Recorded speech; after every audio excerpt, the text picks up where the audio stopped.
Nosotros hablamos de circo y hacemos circo. Contemporáneo, bueno, es un lenguaje. Tradicional es otro.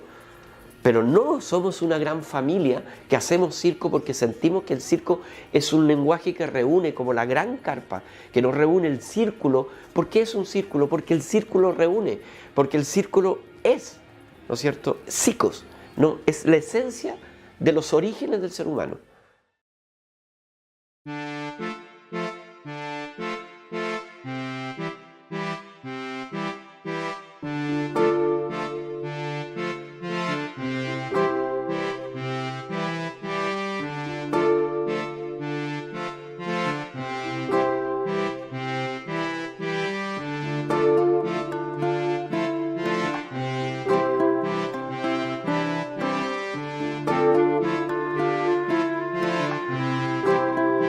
Y los circos empiezan a hacer carpas ya después de los 1900.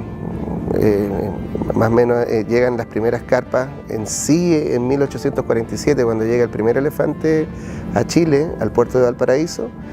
Se coloca la primera carpa, pero era un circo estable, no era un circo itinerante. Y las carpas itinerantes aparecen después del 1905.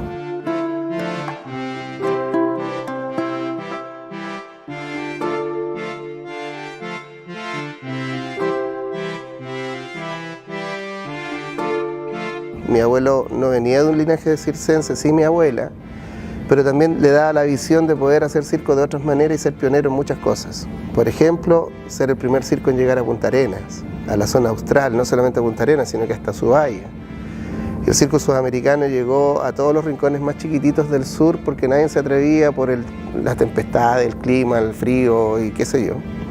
Y él se atrevió a tener las agallas para poder llegar hasta los confines australes más remotos. ¿Y cuándo fue eso? ¿En qué año más o menos? Uy, en los años 40, en pleno boom del águila humana, entre los 40 y 50 por ahí.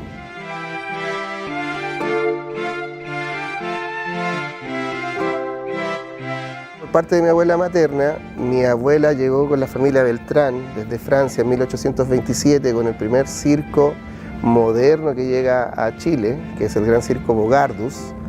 Llega al puerto de Valparaíso en la época donde todos pasaban hacia California la fiebre del oro.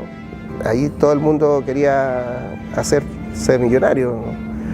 Entonces cuando ya pasaban por el Estrecho Magallanes, el primer puerto grande que llegaban a abastecerse era Valparaíso y quedaban hasta aquí con el viaje. Mira, cruzar todo el Atlántico, bajar, cruzar el Estrecho y subir, ya muchos se quedaban en Valparaíso. Es por eso que Valparaíso fue el primer puerto que tuvo teatro, que tuvo circo, que tuvo bohemia, que tuvo de todo.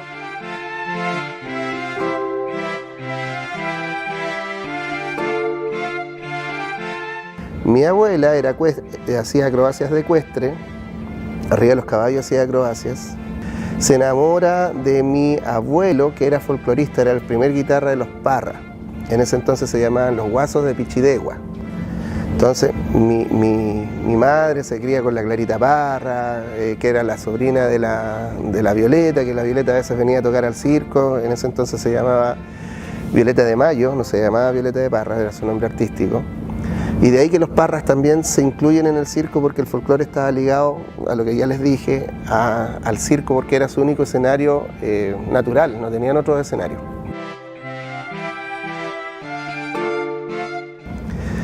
El núcleo del circo, el circo somos todos familia.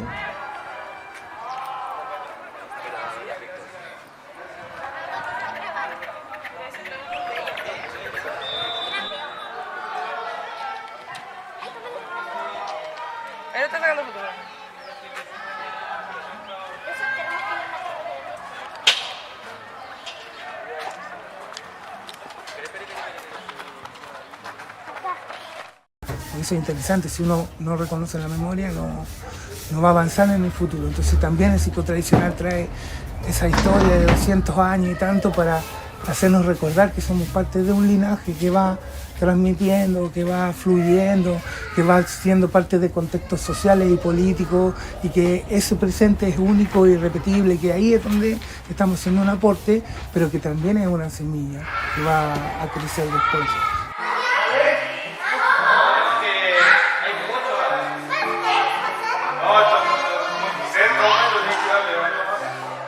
mundo del circo tiene muchas aristas. Es un arte escénica muy amplio, entonces, como explicaba en algún momento, como que es la medicina general de las artes. Entonces ahí en el circo entran muchas aristas.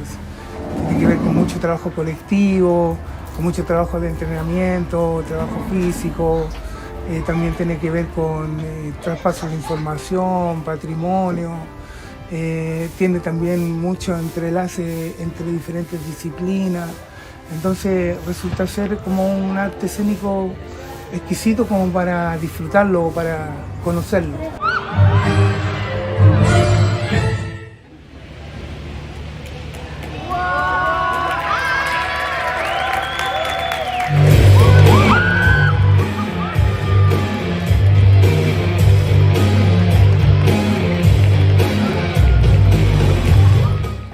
Bueno, y todo esto que ustedes ven también es parte de lo que es el circo, es la familia, ¿no? Porque también uno va proyectando una información genética, pero también una información como de modelo o forma de vida.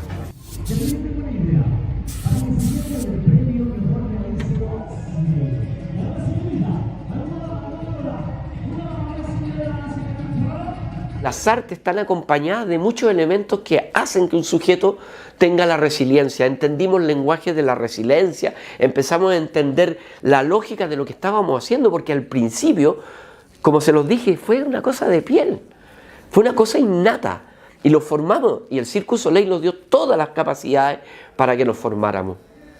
Y en esa capacidad yo me encuentro con el circo tradicional que se negaba un poco a esto, ¿no? No, nosotros somos de familia, venimos de... No, ustedes son foráneos, ¿no? Nosotros, el circo viene de familia y tiene que ser...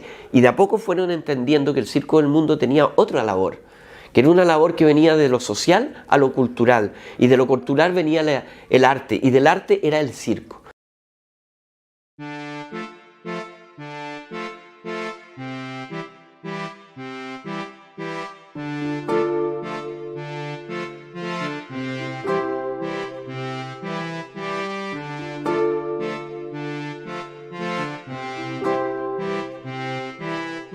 Yo reconozco el contemporáneo, pero sin dejar de lado la memoria del tradicional.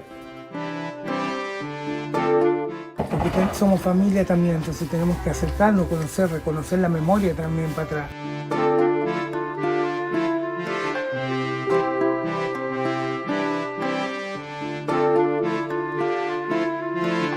Y esto de circo circular, como que tiene toda una frecuencia, ¿no? Todo como lo que llamo yo como la sincronía mandálica, ve que el mandal es circular, las carpas de circo a veces son ovaladas, pero también el círculo está presente en su forma escénica, entonces permite que el público también a lo mejor tenga 360, y hay diferentes energías a partir de eso.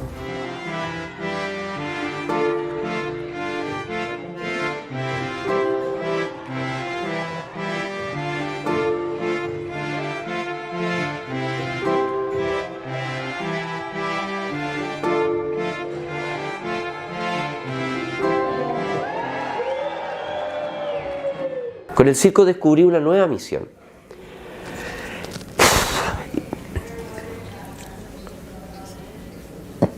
Una emoción, una misión social, pero cultural, ¿no?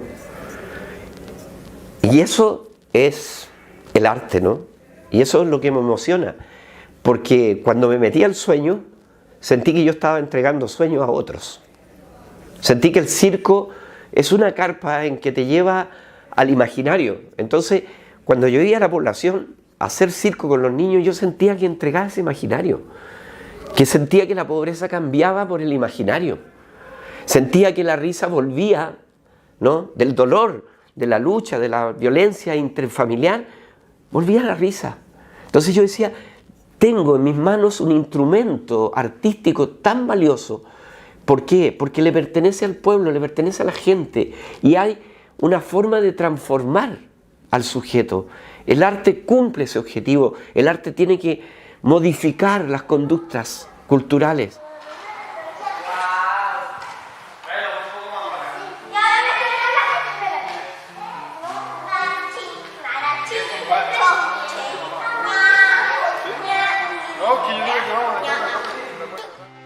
Nosotros somos la arte escénica Primero que nada, que tiene más llegada a cualquier lugar.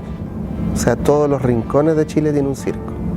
No así ni el teatro ni la danza. El circo llega a los rincones más inhóspitos, que son increíblemente lejanos, que no llega ni siquiera a la educación.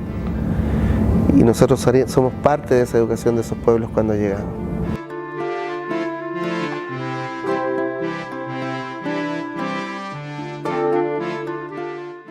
En el circo, el pueblo ve circo en una cancha pobre, ¿no? Ves un circo, o lo puedes ver en un mall. El circo tiene ese lenguaje, tiene un lenguaje popular que lo hace accesible.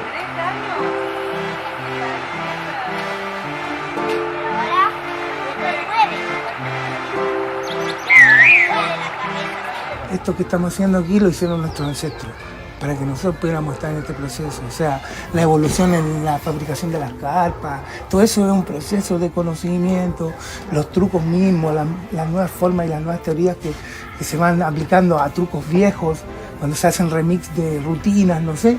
Eso es un rescate de trabajo que ya se había incorporado y se había hecho por maestros, ancestros que dieron su tiempo y su vida por eso. Entonces eso es interesante del circo, ese es como el patrimonio, la escuela que hay que revalorar.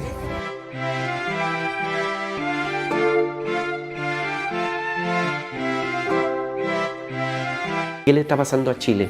¿Qué nos está pasando a nosotros? ¿Por qué la cultura se está elitizando cada vez más? ¿Por qué estamos construyendo grandes malls culturales y en las poblaciones no hay ni teatro? Pero sí está el circo, sigue ahí, en La Pintana, en La Legua, en La Hermida, está el circo.